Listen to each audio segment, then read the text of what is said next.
দার্জিলিংয়ের রঙ্গিত মাজুয়া গ্রামে বন্য প্রকৃতিকে যেভাবে আমরা পেয়েছিলাম তা এর আগে আর কোথাও পাইনি। সেই আদিম প্রকৃতিতে হারিয়ে যাওয়ার মুহূর্তগুলো আজও স্মৃতির পাতায় উজ্জ্বল, আর তাই ব্যস্ততার মাঝে বারবার ফিরতে ইচ্ছে করে রঙ্গিত মাজুয়ায় ফেলে আসা সেই দিনগুলোতে। সেই রডোডেনড্রন ফুলের হাতছানি, পাহাড়ি ঝর্ণার উদ্বেলিত সুর, সব যেন স্বপ্নে এসে ধরা দেয় বারবার।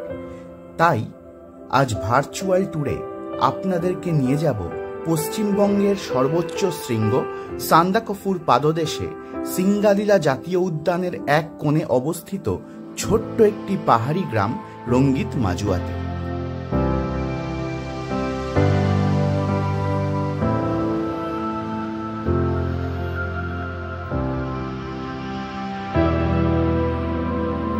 রঙ্গিত মাজুয়াতে যাবার জন্য শিলিগুড়িতে অবস্থিত দার্জিলিং মোড় থেকে সুখিয়া পক্ষীর শেয়ার গাড়িতে উঠলাম। শিলিগুড়ির দার্জিলিং মোড় থেকে সুখিয়া পক্ষীর দূরত্ব প্রায় 70 কিলোমিটার। শেয়ার গাড়িতে সময় লাগে প্রায় 2 ঘন্টা 45 মিনিট এবং শেয়ার গাড়িতে ভাড়া নেয় 250 টাকা প্রতিজন। এছাড়াও রিজার্ভড গাড়িতে সরাসরি শিলিগুড়ি থেকে রঙ্গিত মাজুয়াতে যেতে চাইলে সেক্ষেত্রে ভাড়া পড়তে পারে প্রায় 4500 টাকা।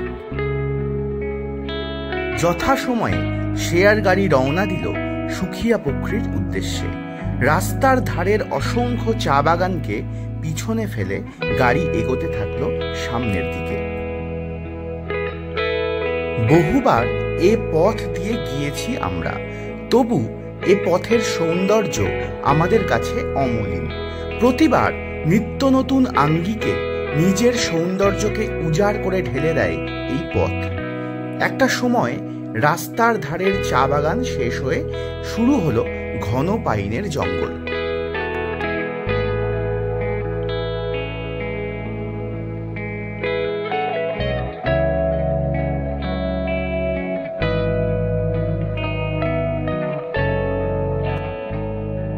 পাইনের জঙ্গল শেষ হতেই আমরা এসে পৌঁছলাম ভারত নেপাল সীমান্তে অবস্থিত পশুপতি ফটকে।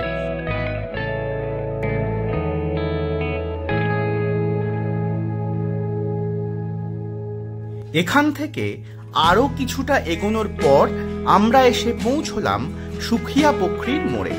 রঙ্গিত মাজুয়ায় যেতে গেলে এখান থেকেই এবার আমাদের শেয়ার গাড়িতে পৌঁছতে হবে ভারত নেপাল সীমান্তে অবস্থিত অপর একটি ছোট্ট সুন্দর পাহাড়ি জনপদ মানেভাঞ্জনে।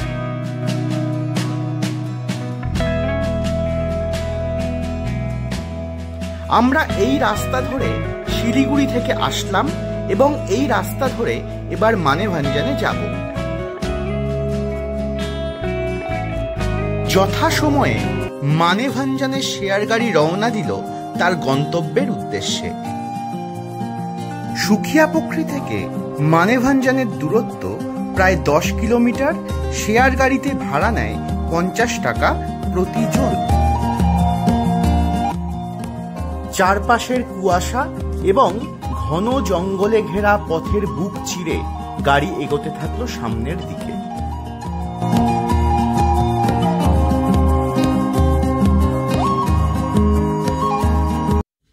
প্রায় 25 মিনিট জার্নি করে আমরা এসে পৌঁছলাম মানেভাঞ্জনে। এই জনপদ থেকেই সান্দাকফু ও ফালুটের উদ্দেশ্যে ট্যুরিস্টরা যাত্রা শুরু করেন। সান্দাকফু যাওয়ার অসংখ্য ল্যান্ড রোভার সারি দিয়ে দাঁড়িয়ে আছে।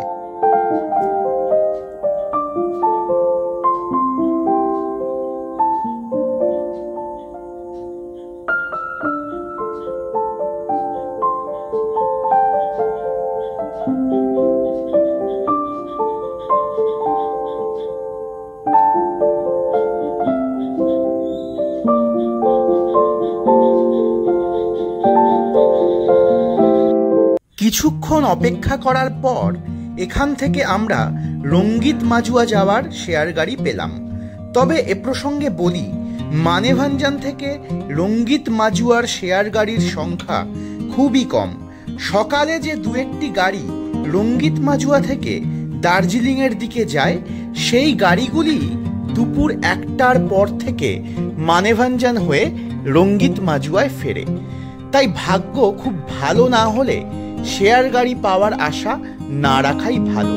তবে শেয়ার গাড়ি সংক্রান্ত বিষয়ে হোমস্টের সাথে আগে থেকে কথা বলে রাখলে সুবিধে হতে পারে। আর মানেভাঞ্জান থেকে গাড়ি রিজার্ভ করে রঙ্গিত মাজুয়ায় গেলে সেক্ষেত্রে ছোট গাড়ির ভাড়া হতে পারে 600 টাকা থেকে 800 টাকা এবং বড় গাড়ির ক্ষেত্রে 800 থেকে 1000 টাকা ভাড়া পড়তে পারে।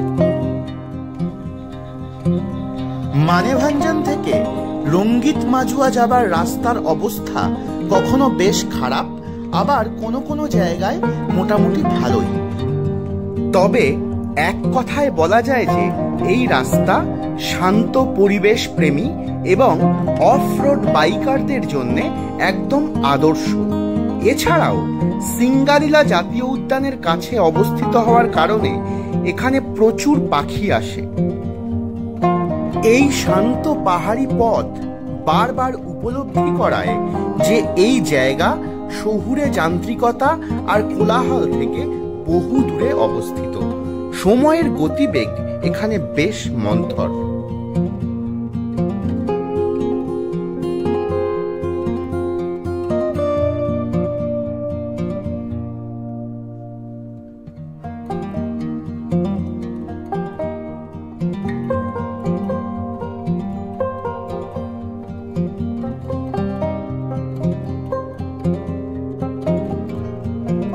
পথের পাশে ফসলের ছোট ছোট ক্ষেত চোখে পড়ছে।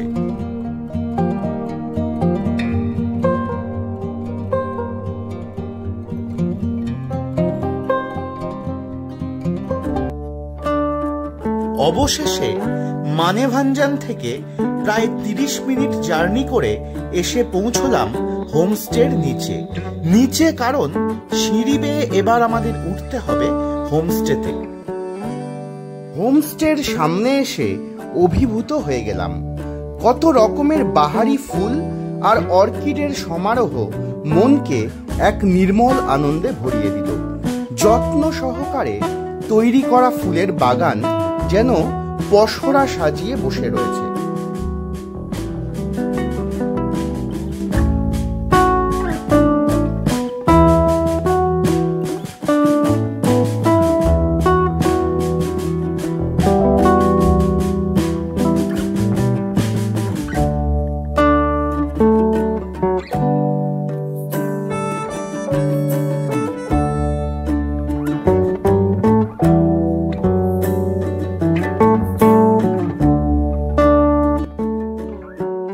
ব্যালকনিতেও ফুলের অভাব নেই।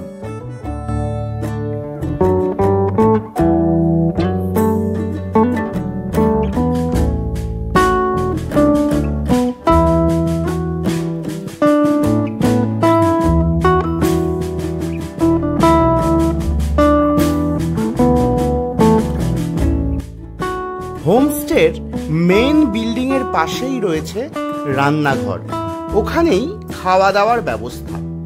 আর তার উল্টো দিকে সকাল সন্ধে বসার সুন্দর আয়োজন, সাথে রয়েছে দূর পাহাড়ের সুন্দর মনোমুগ্ধকর দৃশ্য।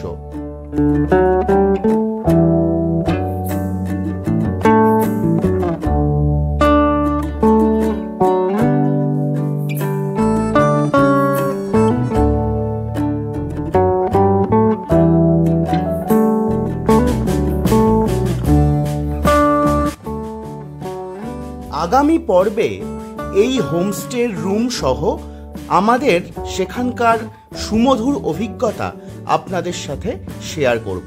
ধন্যবাদ।